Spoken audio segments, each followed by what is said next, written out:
नमस्कार मित्रांनो, लक्ष्मीच्या पावलांनी या मालिकेच्या येणाऱ्या काही भागामध्ये आता असं होणार आहे की शेवटी नयनाचा जो खोटारडेपणा आहे तो शेवटी कलाने सर्वांसमोर सिद्ध केलेला असतो आणि सौरभला आता घरी आणून सर्व पुरावेसुद्धा सर्वांसमोर सांगितलेले असतात। त्यामुळे आता मात्र नयना कोणत्या प्रकारची आहे आणि कशासाठी तिने हे सर्व नाटक केले याबद्दल मात्र आता सर्वांना माहिती होतं। त्यामुळे आता नयनाला घराच्या बाहेर काढलं जातं आणि नयनाला घराच्या बाहेर काढल्यानंतर मात्र खूपच ही रागावलेली असते। ती सर्वांसमोर खोटं बोलते आणि सर्वांना म्हणत असते की हे बघा, जे काही केले ते कलाच्या सांगण्यावरून मी केले, तरीसुद्धा आता कलाने स्वतःला निर्दोष सिद्ध केलेलं असतं। म्हणून आता अद्वैत मात्र अगदी कला किती सत्यवादी आहे आणि कला खरंच स्वाभिमानी आहे, तर संगीता दिनकर खरे हे सर्व काही जे सांगत होते अगदी ते सर्व खरं होतं। कारण कला ही खरंच स्वाभिमानी होती हे अद्वैतने आता पूर्णपणे ओळखलेलं असतं। कला आपल्या कुटुंबासाठी, या चांदेकर फॅमिलीसाठी काय काय करू शकते हे आता अद्वैतने पूर्णपणे ओळखलेलं असतं। कारण कला प्रत्येक वेळेस अगदी अद्वैतचा आणि त्याच्या फॅमिलीचा विचार करत आली।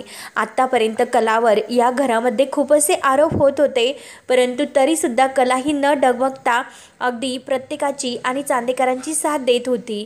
चांदेकरांच्या घरामध्ये आता कलाने आपलं स्थान हे अगदी खरेपणाने वर्चस्व निर्माण केलं होतं। नयनामुळे कलाला खूप काही भोगावं लागलं। कारण जेव्हा आता राहुलबरोबर तिला लग्न करायचं असतं तेव्हा सुद्धा ती अगदी राहुलसोबत पळून गेलेली असते। अद्वैतबरोबर प्रेमाचं खोटं नाटक केलं आणि पैशासाठी नयना ही राहुलसोबत पळून गेली आणि राहुलने जो प्लॅन केलेला आहे तर त्यामध्ये ती अडकली। कारण स्वतःच्या पायावर धोंडा तिनेच मारून घेतला। कारण आता जे अद्वैतबरोबर तिला सुख मिळणार नाही हे तिने ओळखलेलं होतं आणि आता मात्र तिने राहुलची निवड करूनसुद्धा त्यात कलाला अडकवलं। परंतु तिलाही माहिती नसतं की तिने अद्वैतला नाकारून खूप मोठी एक चूक केलेली आहे आणि कलाला मात्र आता तिच्या या मानाने लक्ष्मीचं रूप अगदी ह्या कलाचं आहे असं आबांनी ओळखलेलं असतं। म्हणून आबांनी चांदेकरांची श्रेष्ठ सून आणि खरंच चांदेकरांची या घरातील लक्ष्मी म्हणून कलाचा खूप मोठा असा आदर केलेला आहे। आणि कला आणि अद्वैत जेव्हा एकत्र येतात तेव्हा असं काहीतरी छान असं काम होतं हे आबांनी ओळखलेलं असतं। आणि आता मात्र अद्वैत आणि कलाच आता चांदेकरांचा जे काही हे नाव आहे तर ते शेवटी उंचावू शकतात। परंतु आता अद्वैतला मात्र अगोदर कलाचा बराचसा डाऊट असतो। म्हणून आता प्रत्येक अगदी कलाने असं म्हणजे प्रत्येक गोष्टीमध्ये अगदी प्रामाणिक राहून अगदी स्वतःचा जीव धोक्यात घालून सुद्धा अगदी चांदेकरांच्या नावासाठी तिने खूप काही अगदी त्या कुटुंबासाठी प्रयत्न केलेले असतात। आणि अद्वैतच्या मनामध्ये एक प्रेमाचं स्थान तिने आता आपलं निर्माण केलेलं असतं। संगीताला सुद्धा आता खूप असा आनंद होतो। कारण अद्वैत आणि कला हे एकमेकांच्या जवळ आले आणि एकमेकांच्या नात्याला त्यांनी सुरुवात केली, तर आता कलाने अगदी प्रेमाने आपल्या अद्वैतचं प्रेम जिंकून घेतलेलं असतं आणि अद्वैतचं मनसुद्धा। कारण आता अद्वैत हळूहळू कलाच्या अगदी जवळ जातो।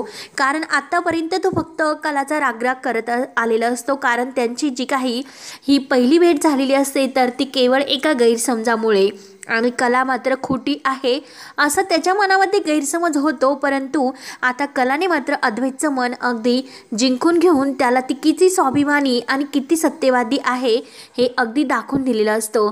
कारण आता नयना जे काही खोटं वागली आणि त्यामध्ये ती कलाला भरवण्याचा प्रयत्न करत होती, परंतु आता सौरभ येऊन सर्वांसमोर जे खरं आहे तर ते सत्य सांगितलेलं असतं। आणि जे खरं आहे ते सत्य सांगितल्यानंतर मात्र कला यामध्ये तिचा काही दोष नाही। नयनाने का हे लग्न केलं आणि चांदेकरांच्या पैशासाठी तिने हे सर्व नाटक केलं हे मात्र आता सौरभने सगळ्यांसमोर सांगितल्यानंतर नयनाला शेवटी घराच्या बाहेर काढण्यात येतं। आणि नयना ही अगदी कट कारस्थानी असते। तिला इतका राग येतो आणि तिला असं वाटतं की आता या कलाचा बदला घ्यायचा म्हणजे घ्यायचाच। कारण आपली बहीण असून सुद्धा आपल्याशी असं वागते आणि मात्र नयनालाही कळत नाही की आपण किती चुकीचं वागतो।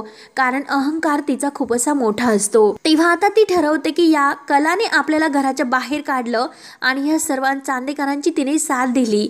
जे काही पुरावे आहे ते सर्व कलाने केले, म्हणून आता नैना एक परत प्लॅन करते. कारण तिला असं वाटत असते की जर असा प्लॅन केला तर मात्र मलाही घरात घेऊ शकतात. म्हणून आता आपली चूक लपवण्यासाठी आणि राहुलच्या मनात अगदी जागा निर्माण करण्यासाठी तिने आता आत्महत्या करण्याचा प्रयत्न केलेला असतो. परंतु कलाला हे जेव्हा समजतं तेव्हा कलाला खूप असा राग येतो. नैनाला घराच्या बाहेर काढलेलं असतं. म्हणून कला आणि अद्वैत आता दोघेही नैना नेमकं काय करत आहे हे पाहण्यासाठी बाहेर येतात. परंतु नैना तेथे नसते. नैना आता आत्महत्या करण्याचा आता प्रयत्न करते आणि कला आणि अद्वैत या दोघांच्या लक्षात येतं. तेव्हा ते धावतच जातात आणि नैनाला हाताला धरतात आणि तिला चांगलं असं सुनावतात. तेव्हा मात्र नैनाचा ॲटिट्यूडपणा काही कमी झालेला नसतो. कला ही रागाने तिचा हात धरते आणि सर्वांच्या समोर तिला घेऊन येते. तर आता अद्वैत हा अगदी म्हणजे नैनावर इतका रागवलेला असतो, कारण तिच्याशी बोलायची त्याची इच्छा सुद्धा नसते. कारण त्या अगोदर आता नैनाने खूप काही असं अद्वैतला त्रास दिलेला असतो. आणि आता मात्र सर्वांच्या समोर जेव्हा कला आणि अद्वैत तिला घेऊन येतात तर कला ही सर्वांच्या समोर तिला अगदी ढकलून देते आणि नैनाला अगदी ती सणकावून सांगत असते की हे बघ नैनाताई, तू आत्तापर्यंत खूप काही चुका केल्या आणि चांदेकरांचं नाव तू बदनाम करण्याचा खूप काही प्रयत्न केला. अगदी आबांना सुद्धा तू अगदी मनस्ताप दिला. त्यामुळे आता तू या घरातील प्रत्येकाची माफी माग. राहुलला सुद्धा फसवलं आणि रोहिणीला सुद्धा फसवलं. त्यामुळे तू आता माफी मागण्याची सुद्धा लायकीची नाही आणि तरीसुद्धा स्वतःची चूक लपवण्यासाठी तू आता आत्महत्येचं आणखीन एक चूक करते. म्हणून आता एक सणकणी ती नैनाच्या कानामागे तर देतेच, परंतु तिला सर्वांची माफी मागायला सांगते. तेव्हा आता नैना ही बिनलाजासारखं या घरात राहिला आणि चांदेकरांची परत सून होण्यासाठी ती आता सर्वांची माफी तर मागते. एकतर खोट्या प्रेग्नन्सीचं नाटक केलं, घरच्यांना फसवलं आणि त्यात म्हणजे आता परत जीव देते आणि या चांदेकरांच्या नावाला कलंक लावते. तेव्हा मात्र आता कलाही तिला अगदी सगळ्यांची माफी मागायला लावते. तेव्हा आता ही नैना आबांच्या पाया पडते आणि आता अद्वैतची सुद्धा माफी मागते आणि घरातील सर्वांची माफी मागते. परंतु आता अद्वैतला कलाचा जो सच्चेपणा आहे तो समजलेला असतो. म्हणून तो आता नैनाने कलाला यामध्ये किती असं त्रास दिला आणि या सर्वात ओढण्याचा प्रयत्न तिने मात्र केला. कलाला तिने किती अगदी तिच्यावर आरोप केले, वाटेल तसे आरोप करून स्वतःची बहीण आहे, मोठी बहीण, तरीसुद्धा तिने काही एक मान ठेवला नाही. म्हणून आता अद्वैतला सर्व काही समजलेलं असतं की कला किती निर्दोष आहे आणि नैना तिच्यावर किती असं आरोप करते. म्हणून आता सर्वांच्या समोर अद्वैत आता आपल्या कलाची बाजू घेतो आणि नैनाला चांगलं सुनावतो. नैनाला म्हणत असतो की तू घरच्यांची सर्वांची माफी मागली, कारण सर्वात जास्त तू जो काही गुन्हा केलेला आहे आणि त्यात कलाला ओढण्याचा प्रयत्न केला, म्हणून सर्वात जास्त गुन्हेगार आहे तर ती कलाची. कारण कलाची यात काही चूक नसताना तू त्यात तिचं नाव ओढलं, तिला बदनाम करण्याचा प्रयत्न केला.